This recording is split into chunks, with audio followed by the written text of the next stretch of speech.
नमस्कार मित्रों, मैं रवि प्रकाश शास्त्री सनातन गुरुस में आपका हार्दिक अभिनंदन करता हूं।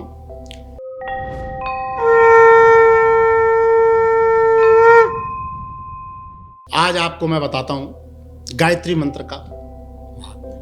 गायत्री मंत्र का जाप हर व्यक्ति करता है और आजकल तो स्कूलों में भी बच्चों को सबसे पहले प्रार्थना होती है, ओम भूर्भुवः स्वः तत्सवितुर्वरेण्यं भर्गो देवस्य धीमहि धियो यो नः प्रचोदयात् याद करा दिया जाता है। यह इतना बड़ा रहस्यमयी मंत्र है, इसको ब्रह्म गायत्री कहा जाता है। गायत्री 24 प्रकार की है, अलग अलग, हर देवता की अलग अलग गायत्री है। भगवान नारायण की गायत्री अलग है, शिव की गायत्री अलग है, देवी की गायत्री अलग है, गणेश की गायत्री अलग है, गौरी गायत्री अलग है। सबकी गायत्री अलग अलग है। 24 प्रकार की अलग अलग गायत्री है। हर वर्ण की गायत्री अलग है। ब्राह्मण गायत्री ये ब्रह्म गायत्री है, क्षत्रियों की क्षत्रिय गायत्री है, वैश्यों की वैश्य गायत्री है, शूद्रों की शूद्र गायत्री। 24 प्रकार की अलग अलग गायत्री है। विशेष करके लोगों को एक ही गायत्री मंत्र का मालूम है और वो भी पूरा नहीं, अधूरा ज्ञान है। सबसे पहले गायत्री को श्राप से विमुक्त करना पड़ता है।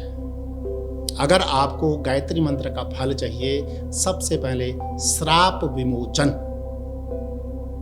क्योंकि आज के समय में भी अगर आपको किसी चीज की चाह होती है तो आप पिता से सीधे नहीं कहते, पहले माँ को कहते हैं तो माँ मेरे को ये चीज चाहिए। तब फिर माँ कहती ठीक है बेटा, तेरे पापा से बात करके तेरे को दिलवाती है ना।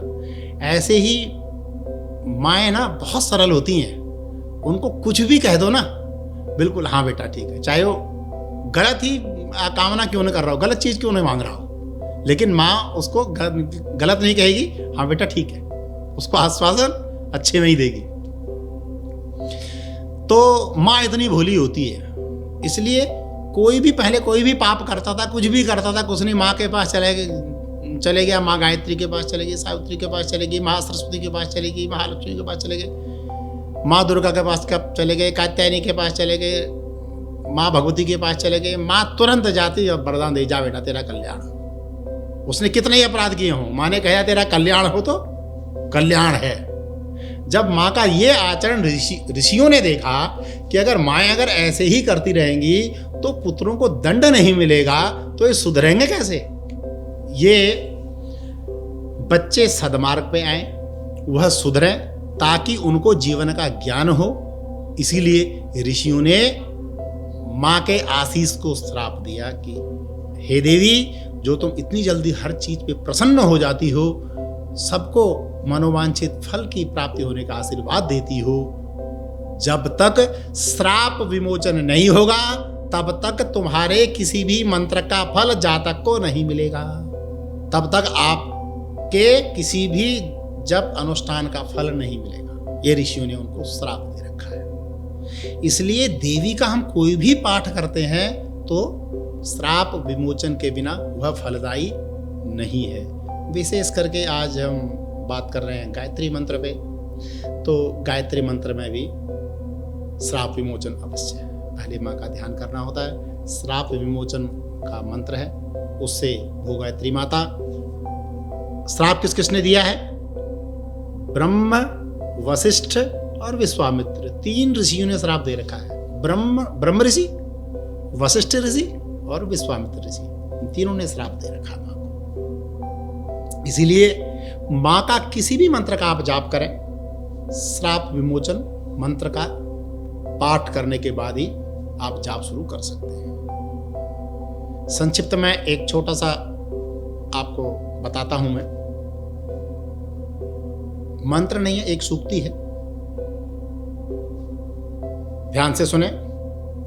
भो गायत्री माता की, हे मां गायत्री, आप ब्रह्म, वशिष्ठ, विश्वामित्र श्रापाद विमुक्ता भव।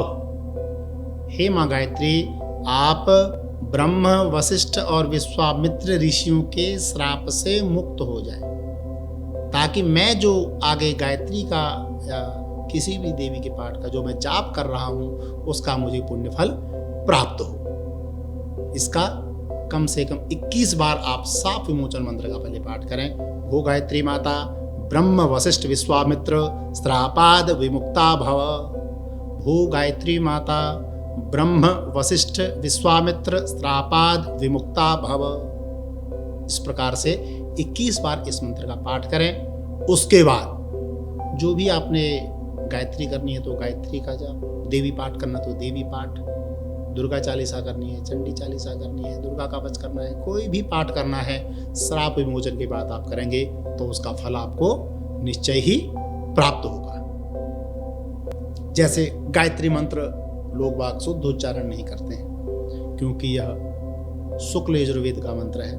गायत्री मैं आपको एक बार शुद्ध उच्चारण करके सुनाता हूँ, आप लोग सुने, और नीचे लिखा हुआ भी आ रहा है, उसको आप देख करके भी पढ़ सकते हैं।